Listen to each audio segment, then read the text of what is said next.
आपण पाहताय न्यूज 18 लोकमत।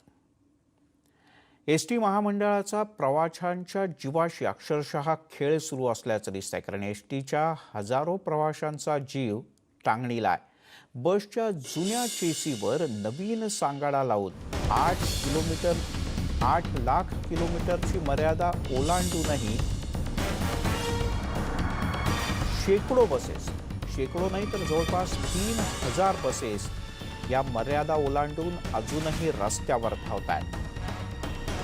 याबद्दल प्रवाशांनीही वारंवार चिंता व्यक्त केली आहे आणि एसटी महामंडळानं सुद्धा, पण अजूनही त्यात बदल झालेला नाही।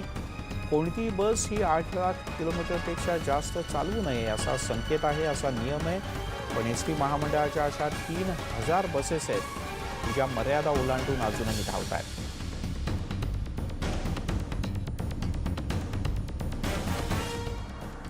महाराष्ट्राची लाईफलाईन लाल परी अशी ओळख असलेल्या एसटीचा प्रवास धोक्याचा ठरतोय। हजारो एसटी बसेस मृत्यूचा सापळा बनून रस्त्यावरून धावतात। नाशिक जिल्ह्यामध्ये 30 जानेवारीला एसटीच्या अपघातात 26 प्रवाशांचा जीव गेला होता। असे अनेक अपघात घडत असल्यानं एसटीची विश्वसनीयता काहीशी धोक्यात आली। एसटीला वारंवार अपघात का होतात याची कारणं शोधण्याचा आम्ही प्रयत्न केला। सर्वसामान्यांची लालपरी म्हणजेच एसटी। राज्यातली शहरं आणि खेडी यांना जोडणारी ही एसटी म्हणजे सर्वसामान्यांची लाईफलाईन। अनेक गावांना जोडणाऱ्या एसटीचा राज्याच्या विकासात मोठा सहभाग ठरलाय। मात्र हीच लाईफलाईन आता प्रवाशांच्या जीवावर उठली आहे तशी चालवा या हट्टामुळे हजारो एसटी बसेस मृत्यूच्या सापळ्याप्रमाणे रस्त्यावर धावतायत। एसटी 6 ते 8 लाख किलोमीटर पर्यंत वापरण्याची मर्यादा आहे। असा नियम असताना 10 लाख किलोमीटर प्रवासाचा टप्पा ओलांडलेल्या सुमारे 3000 बसेस रस्त्यावर धावतायत। त्यामुळे प्रवाशांचा जीव किती धोक्यात आहे हे लक्षात येतं। अपघातात मृतांची संख्या कमी व्हावी यासाठी ॲल्युमिनियमच्या ऐवजी लोखंडी बॉडी बनवावी असं केंद्र सरकारने सुचवलं होतं, पण ते नवीन गाड्यांसाठी होतं। मात्र पैसे नसल्यामुळे जुन्या गाड्यांवरच नवीन सांगाडे बसवण्यात आले आणि त्याचबरोबर जवळपास 10 लाख किलोमीटरपेक्षा अधिक गाड्या रस्त्यावर धावतायत मृत्यूचा सापळा बनून। जुन्या गाड्यांना मुलामा देऊन लाखो किलोमीटर धावलेल्या बसेस रस्त्यावर उतरवल्या जात आहेत। धक्कादायक बाब म्हणजे जुन्या बसेसच्या चेसिसवर नवीन सांगाडे बसवण्यात आलेत। जुन्या बसचे सांगाडे 1.5 टन वजनाचे होते, त्या चेसिसवर 2.5 लाख टनाचा भार टाकण्यात आलाय। 3100 जुन्या चेसिसवर हा प्रयोग करण्यात आला। जुन्या चेसिसवर 2 फूट लांब आणि 1 फूट उंच इतकी उंची वाढवण्यात आली। परिणामी एकेरी रस्त्यावर एसटीवर ताबा ठेवणं अशक्य होतं। एसटीचे सर्वाधिक अपघात हे एकेरी रस्त्यावरच होत आहेत। नवीन बस खरेदी करण्यासाठी महामंडळाकडे पैसे नाहीत, त्यामुळे जुन्या बसेसला नवा मुलामा देण्याचा निर्णय झाला। मात्र महामंडळाचा हा निर्णय हजारो प्रवाशांच्या जीवाशी निगडीत आहे। त्यामुळे एसटी महामंडळानं लवकरात लवकर भानावर येण्याची गरज आहे। व्हिडिओ जर्नलिस्ट संदीप मोरेसह प्रफुल्ल साळुंखे, न्यूज 18 लोकमत, मुंबई। पण हे सगळं इथेच थांबत नाही। एसटी महामंडळानं शिवशाही आणि विठाई या 2 प्रकारच्या बसेस प्रवाशांच्या सेवेसाठी आणल्या, पण त्या बसच्या चालकांच्या हाती देण्यापूर्वी चालकांना साधं प्रशिक्षण सुद्धा देण्यात आलेलं नाही आणि त्यामुळे या बसेसच्या अपघातांचं प्रमाण मोठं आहे।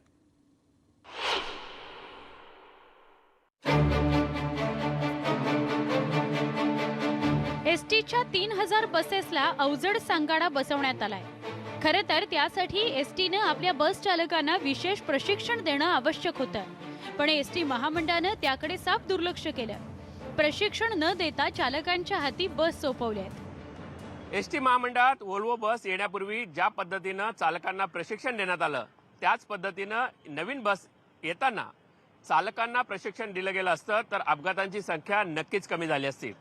या नवीन बस चालवताना वाहन चालकांना अनेक अडचणी येत आहेत। त्याचं कारण म्हणजे जुन्या बसच्या तुलनेत या नवीन बसेस अधिक वजनदार आहेत। धक्कादायक बाब म्हणजे या बससाठी अवजड वाहन चालवण्याच्या परवान्याची अट 3 वर्षांवरून 1 वर्षावर गेली आहे। त्यामुळे केवळ जेमतेम वर्षभर अवजड वाहन चालवण्याचा अनुभव असलेल्या चालकांच्या हाती या बस देण्यात आल्या आहेत। तर नवीन भरती केलेल्या चालकांना अवघ्या 90 दिवसांचं प्रशिक्षण देण्यात आलंय. प्रशिक्षण घेतलेल्या चालकांकडून अपघात होण्याचं प्रमाण जास्त आहे. एकीकडे एसटी महामंडळानं प्रशिक्षणाला तिलांजली दिली आहे, तसंच अपघात रोखण्यासाठी चालवण्यात येणाऱ्या अनेक योजनाही गेल्या 5 वर्षांपासून बंद करण्यात आल्या आहेत. विना अपघात गाडी चालवणाऱ्या चालकांचा प्रोत्साहन भत्ता बंद करण्यात आलाय. एसटी महामंडळाचा 150 कोटी रुपयांचा अपघात सहाय्यता निधी पडून 25 वर्ष विना अपघात बस चालवणाऱ्या चालकांचा गेल्या 5 वर्षांपासून साधा सत्कारही करण्यात आलेला नाही. खरं तर पूर्वी दरवर्षी अशा चालकांचा सत्कार होत असे. कुठल्या कामगाराने काम चुकारपणा केला तर त्याला शिक्षा देतो. त्याच पद्धतीने जर एखादा कामगार किंवा एखादा एसटी चालक किंवा वाहक जर त्याची निष्कलंक सेवा असेल तर त्याला नक्कीच प्रोत्साहन भत्ता दिला पाहिजे अशा मताचा मी आहे. आणि म्हणून ज्या वाहन चालकांनी 25 वर्ष विना अपघात गाड्या चालवलेल्या आहेत अशा सगळ्या कामगारांचा आम्ही सपत्नीक सत्कार करतो आणि त्यांना 15,000 रुपये आम्ही मदत पण करतो. केवळ चालकांचं प्रशिक्षण हाच एक मुद्दा नाही, तर बसेसला वारंवार होणारे अपघात आणि इंजिनला आग लागण्याच्या घटना वाढल्यात. ही आकडेवारी डोळ्यात अंजन घालणारी आहे. 2015-2016 या वर्षात 2920 अपघाताच्या घटना घडल्या असून त्यामध्ये 445 जणांचा मृत्यू तर 5213 जखमी. 2016-2017 या वर्षात 2772 अपघातात 445 जणांचा मृत्यू, 4745 जण जखमी. 2017-18 मध्ये 2932 अपघातात 420 जणांचा मृत्यू आणि 5242 जण जखमी. एसटी महामंडळात जवळपास 18,000 बसेस असून एकूण 34,000 बस चालक आहेत. त्यातील किमान 2,000 चालकांकडून वारंवार अपघात घडत आहेत. चालकांची अपूर्ण संख्या आणि दुसरीकडे संघटनांचा दबाव यामुळे चुका करणाऱ्या ड्रायव्हरांवर कारवाई केली जात नाही का, असे प्रश्न वारंवार उपस्थित होत आहेत. अपघातामध्ये जुन्या विठाई आणि शिवशाही बसेसचं प्रमाण अधिक आहे. असं असतानाही महामंडळाला अद्यापही त्यामागचं कारण सापडलेलं नाही. जो साधारण 2,500-1,000 बसेस ह्या आता त्यांची लिमिट संपत आलेली आहे, काहींची संपलेली आहे. तर ह्या सगळ्या बसेस रिप्लेस करण्याचं काम एसटी महामंडळाने हाती घेतलेलं आहे. टप्प्याटप्प्याने या बसेस त्याच्यामध्ये रिप्लेस केल्या जातील. शक्यतो जर तिची क्षमता काय आहे, आता तिची परिस्थिती काय आहे आणि असा निर्णय घेण्याच्या मागचा टेक्निकल खात्याचा उद्देश काय होता याची संपूर्ण तपासणी मी आज करतोय. आणि जर त्याच्यामध्ये जर खरोखर काही चूक असेल तर मग दोषींवरती कारवाई केली जाईल. बस चालकांच्या प्रशिक्षणासोबतच या नव्या बसेसमधील तांत्रिक त्रुटी दूर करण्याची आवश्यकता आहे. तरच भविष्यात एसटीची सेवा अधिक सुरक्षित आणि प्रवासीभिमुख होईल. व्हिडिओ जर्नलिस्ट संदीप मोरेसह प्रफुल्ल साळुंखे, न्यूज 18 लोकमत, मुंबई. आणि या संदर्भात आपण अधिक जाणून घेऊयात. मुंबईतून आहेत आपल्यासोबत आपले प्रतिनिधी प्रफुल्ल साळुंखे, नाशिकहून आहेत आपल्यासोबत प्रशांत बाग आणि कोल्हापूरहून आहेत आपल्यासोबत संदीप राजगोळकर. सगळ्यात शेवटी आपण मुंबईला जाऊयात, कारण शेवटी राज्यभर पसरलेलं आहे. लालपरीचं मुख्यालय मुंबईत आहे आणि निर्णयसुद्धा अपेक्षित आहे तो मुंबईतनं. आधी प्रशांतकडे जाऊयात. प्रशांत, नाशिक विभागात काय स्थिती आहे? कारण हा विभाग जेवढा शहरी आहे तेवढाच ग्रामीण पण आहे. नाशिक विभागातली परिस्थिती खरोखर बिकट आहे. कारण नाशिक विभागामध्ये आपण बघतोय की आता एसटी महामंडळाच्या या गाड्या, गोडाऊन हे सगळं आपण दाखवतो. याच ठिकाणी असलेल्या या गाड्या सगळ्या प्रवासी बसतात. खरं तर ग्रामीण भागाला, शहरी भागाला जोडणारी राज्यातली सगळ्यात महत्त्वाची लाईफलाईन म्हणून खरं तर एसटीला आपण बघतो. पण या एसटीची अवस्था एकदम बिकट झाली आहे. 26 जणांचा बळी अवघ्या काही दिवसापूर्वी नाशिकमध्येच एका अपघातात गेला. आणखी त्यानंतर एसटीचं विदारक चित्र समोर आलं. खरोखर एसटीची परिस्थिती काय आहे? आपल्यावर अनेक चालक आहेत, वाहक आहेत, तुम्ही आता गाडी घेऊन आलेत. काय परिस्थिती आहे तुमच्या एसटीची? अहो, आम्ही तुळजापूरहून गाडी घेऊन आलो. त्या गाडीला कुठली ब्रेक लाईट किंवा सिग्नल लाईट चालू नाही, ब्रेक लाईट चालू नाही. त्या आयशर गाड्या टाकल्यात. लोक नुसते असे ते ह्याच्यासारखे आपटतात. कोणी लक्ष देत नाही, कुठला आगार प्रमुख देत नाही का कोणी देत नाही. लोक परेशान, आम्ही परेशान. काय करावं तेच आम्हाला काही कळत नाही.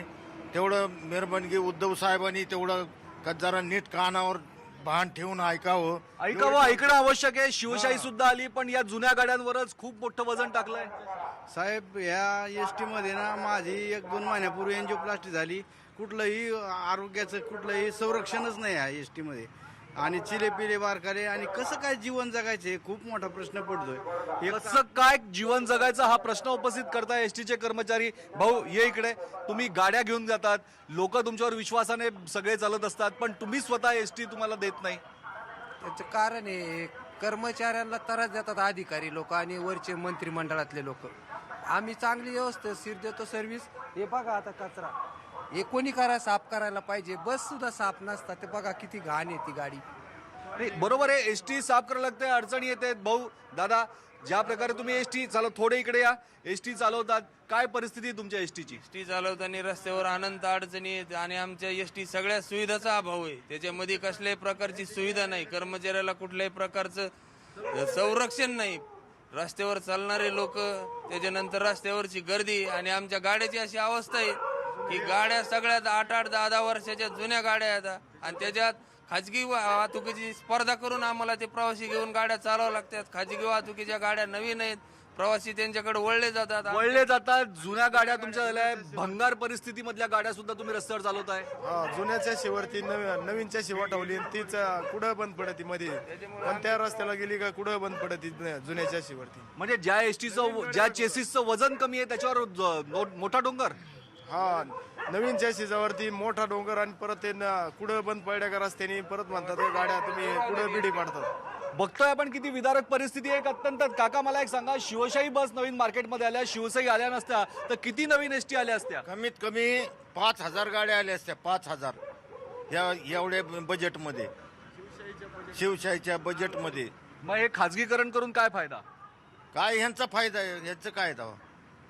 राज ठाकरेचा फायदा, उद्धव ठाकरेचा फायदा, बाकी काय? आपण बघतोय की एसटीचे चालक, वाहक कशा प्रकारे जीव मुठी धरून प्रकारे गाड्या चालवत असतात, रस्त्यावर येत असतात. जुन्या गाड्या 1,000 चेसिसची त्यांची क्षमता, पण आपण दाखवूया गाडी. ही बघा, हीच आहे ती नवीन गाडी. या नवीन गाड्यांमध्ये कशा प्रकारे आपण या गाड्यांची जी दुरवस्था आहे त्यावर काही विशेष रिपोर्ट सुद्धा दाखवतो आहोत आणि प्रफुल्ल साळुंखे आपले प्रतिनिधी आहेत आणि ते आज पुन्हा एकदा परिवहन मंत्र्यांना भेटणार आहेत. त्यामुळे आपण अपेक्षा करूयात की या सगळ्या गोष्टी त्यांच्यापर्यंत पोहोचतील. कोल्हापूरकडे जाऊयात. कोल्हापूर हा एक खूप मोठा विभाग आहे संदीप, महाराष्ट्रातला, कारण तो कोकणालाही जोडतो. पश्चिम महाराष्ट्र तर सगळा आहेच आहे, पण कर्नाटककडे जाणाऱ्याही गाड्या मोठ्या प्रमाणात असतात. कोल्हापूर विभागातली काय स्थिती आहे एसटींची, का त्याही खिळखिळ्या झाल्या? खरं तर मिलिंद, कोल्हापूर हे कोकणला आणि कर्नाटकला देखील जोडतं. त्याचबरोबर मुंबई, पुण्याला आणि मराठवाडा, विदर्भात देखील जाणाऱ्या गाड्या याच कोल्हापूरमधून येत असतात.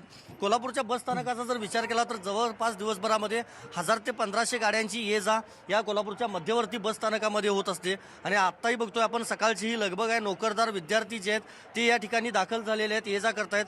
खाली जर आपण नजर टाकली तर डांबरीकरण मात्र या ठिकाणी दिसत नाही. खड्ड्यांचं साम्राज्य जे आहे ते या बस स्थानकावर दिसतंय. सगळ्यात महत्त्वाची गोष्ट म्हणजे उद्यापासून मिलिंद कोल्हापूरमध्येच एसटी कामगार संघटनेचं जे अधिवेशन आहे ते अधिवेशन सुरू होतंय. राष्ट्रवादी काँग्रेसचे अध्यक्ष शरद पवार यांच्या हस्ते या अधिवेशनाचं उद्घाटन होणार आहे आणि 2 दिवस हे अधिवेशन चालणार आहे. गेल्या वर्षी हे अधिवेशन दापोलीमध्ये झालं होतं. आणि मी सगळ्यात एक दुसरं वास्तव मिलिंद मी दाखवतो न्यूज 18 लोकमतच्या प्रेक्षकांना.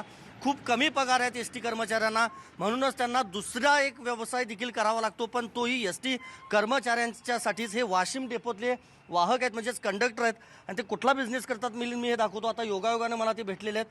ही पोत्याचं म्हणजे हे वर्ण काय लावलेलं आहे तुम्ही? ज्यूट आहे बाटलीला. ह्यामध्ये पाणी थंड राहतं. आपल्याला माहिती आहे मिलिंद, लाल परी म्हणून ओळखलं जातं, पण त्या गाडीमध्ये पाणी देखील नसतं, एसी देखील नसतं. शिवशाही जर अपवाद सोडला तर. आणि भर दुपारचं चालक गाडी चालवत असतात, गरम पाणी त्यांना प्यायला लागतं. हे किती वेळ लागतं तुम्हाला या बाटलीला हे कव्हर बसवायला? असं 2 दिवसात एक बॉटल बनतं सर. 2 दिवसामध्ये. आणि किती किंमत आहे या बॉटलची? या बॉटलची किंमत 170 रुपये. 170 रुपये घेतात का वाहक चालक ही बॉटल? ज्यांच्याजवळ पैसे नसतात ते घेऊ शकत नाही सर. बर. आणि मग तुम्ही ड्युटी संपून हे काम करता? म्हणजे का करावं लागतं हे तुम्हाला? तुटपुंच्या पगारामुळे करावं लागतं सर. बर. मग कुठल्या कुठल्या डेपोमध्ये जाता तुम्ही हे घेऊन? आता प्रत्येक ठिकाणी जात असतो, पण काही ठिकाणी पैशाच्या तुटवड्यामुळे रिस्पॉन्स येत नाही. काही ठिकाणी काही वाहक चालक, वाहक कर्मचारी घेत असतात आणि हे अत्यावश्यक आहे साहेब. किती वेळ ह्यामध्ये पाणी थंड राहतं? यावेळेस यामध्ये भरपूर वेळ पाणी थंड राहतं. मिलिंद, खरं तर आपल्याला माहिती आहे, आपण सर्वसामान्य नागरिक ज्यावेळेला घरातून फ्रीजचं पाणी जर मिळालं नाही भर उन्हाचं तर आपली काय परिस्थिती होते आणि एका वाहकालाच हा व्यवसाय करावा लागतो. हे भीषण वास्तव आहे कोल्हापूरच्या मध्यवर्ती बस स्थानकामधलं. त्यामुळे उद्या जे अधिवेशन होणार आहे शरद पवार यांच्या उपस्थितीमध्ये, त्या अधिवेशनामध्ये नेमकं या एसटीचे होणाऱ्या वाढते अपघात असतील किंवा त्या कर्मचाऱ्यांच्या समस्या असतील, या सगळ्याबद्दल त्यामध्ये विचार होतो का आणि काही निर्णय होतो का हे बघावं लागणार आहे. मिलिंद. निश्चित संदीप, तूही आपल्यासोबत राहा, कारण आत्ता आपण बस गाड्यांबद्दल आणि कर्मचाऱ्यांबद्दल बोलतोय, पण एस टीमधली स्वच्छतागृह, एस टीमधलं लोकांना, प्रवासी लोकांना थांबण्याची ठिकाणं आणि एस टीच्या परिसरात मिळणारं खाद्यपदार्थ, या सगळ्यांची कथा ही खूप मोठी आहे. प्रफुल्ल साळुंखे आहेत आपल्यासोबत मुंबईतनं. प्रफुल्ल, परिवहन मंत्र्यांशी काल तुझं बोलणं झालं, ही परिस्थिती आपण आता दाखवतोय, इथून पुढे सलगपणे आपण एस टीवर काही विशेष रिपोर्ट करणार आहोत. काय म्हणणं होतं परिवहन मंत्र्यांचं, आणि तूही स्वतः एस टीने प्रवास करतो, जळगावसारख्या ग्रामीण भागात तू राहिलेला आहे, काय वास्तव आहे? मिलिंद, वास्तव सर्वात महत्त्वाचं एक आपण या ठिकाणी समोर मांडलं होतं की अक्षरशः जुन्या चेसेसवर नवीन सांगाडे या ठिकाणी बसवण्यात आले आणि अपघाताचं सर्वात मोठं कारण हे आहे.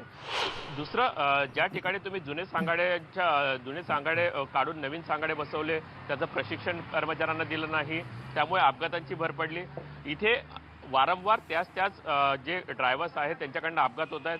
त्यांचं निदान साधं तुम्ही की त्यांचं मानसिक त्यांना काही प्रॉब्लेम आहे का, त्यांना आर्थिक प्रॉब्लेम आहे का, याची सुद्धा तपासणी केली नाही. या सगळ्या जर गोष्टी पाहिल्या तर कुठेतरी अत्यंत भीषण अशी अवस्था आहे जी ती एस टी महामंडळामध्ये आपल्याला या ठिकाणी पाहायला मिळते. आता काल आम्ही जेव्हा परिवहन मंत्र्यांशी बोललो की ते म्हणाले आम्ही जेव्हा नवीन हा चार्ज घेतला तर सर्व आढावा घेतोय. या ठिकाणी काल देखील त्यांनी नवीन बस खरेदी करण्यासाठी पैशांची मागणी केली. पण मिलिंद, एक गोष्ट सर्वात महत्त्वाची आहे की आपण जर राज्यातले 50 डेपो जर पाहिले, म्हणजे मुंबईतले 5 डेपो आणि पुणे असेल, कोल्हापूर असेल, सांगली असेल, सोलापूर असेल, नाशिक असेल, या बस स्थानकांमध्ये जवळपास 50 बसेस या 8 तासांपेक्षा अधिक काळ उभ्या राहतात. जवळपास जर आपण 50 डेपो धरले तर 2500 बसेस ह्या 8 तासापेक्षा जास्त कालावधीत उभ्या राहतात. जर याच बसेस जवळच्या अंतरासाठी वापरल्या तर जवळपास 2000 बसेस ज्या आहेत त्या आपल्याला दिवसभरात वापरता येऊ शकतात. पण ते साधं गणित सुद्धा एस टी महामंडळाच्या कर्मचाऱ्यांना आणि अधिकाऱ्यांना या ठिकाणी करता येत नाही आणि कुठेतरी एस टीत तुटवडा आहे. एस टीत तुटवडा ही गोष्ट जी आहे ती समोर आणली जाते. प्रफुल्ल, आपण अपेक्षा करूयात की पुढच्या काही दिवसात राज्याचे परिवहन मंत्री या विषयात लक्ष घालतील. गेल्या काही काळामध्ये नाशिक, नंदुरबार किंवा अन्यही काही ठिकाणचे, औरंगाबादचा एस टी डेपोचं सुद्धा आधुनिकीकरण करण्याचा आणि ते जरा हाय क्लास करण्याचा प्रयत्न माजी मंत्र्यांनी केला होता. पण केवळ एस टीचे डेपो हाय क्लास बांधून होणार नाही, तर ज्या एस टीच्या कर्मचाऱ्यावर हा सगळा डोलारा उभा आहे त्या एस टीच्या कर्मचाऱ्याकडे सुद्धा लक्ष दिलं पाहिजे आणि त्या एस टीकडे तर त्याहून अधिक लक्ष दिलं पाहिजे, नाहीतर ही परी बेहाल होईल. आपल्या सगळ्यांचे मनापासून धन्यवाद. अपेक्षा करूयात की परिवहन मंत्री यात अधिक गांभीर्यानं. पाहताय सकाळी 9च्या बातम्या.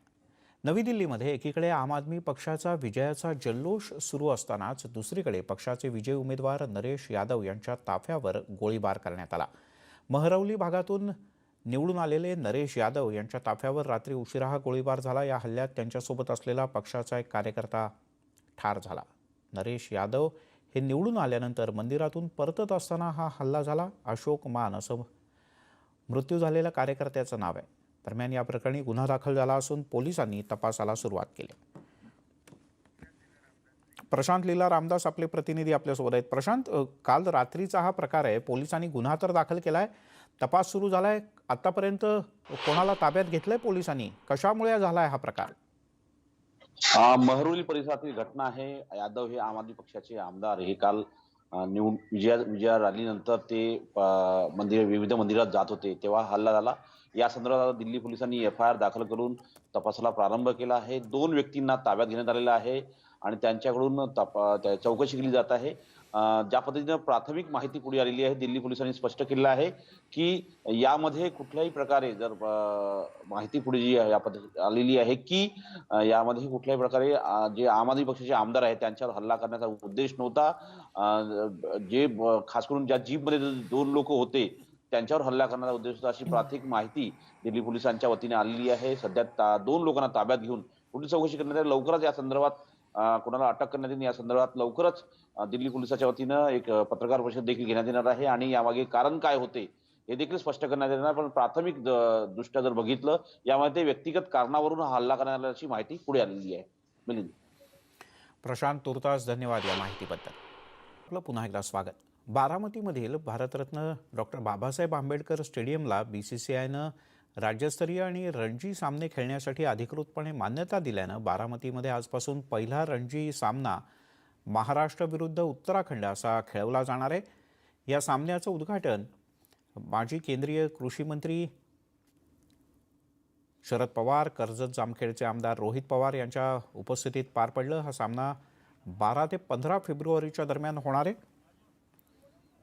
आणि काही वेळापूर्वीच याचा टॉस करण्यात आला आणि नाणेफेक उत्तराखंडनं जिंकली असून उत्तराखंड पहिल्यांदा क्षेत्ररक्षण करणार आहे, तर महाराष्ट्राला पहिल्यांदा मैदानात उतरून बॅटिंग करायची आहे.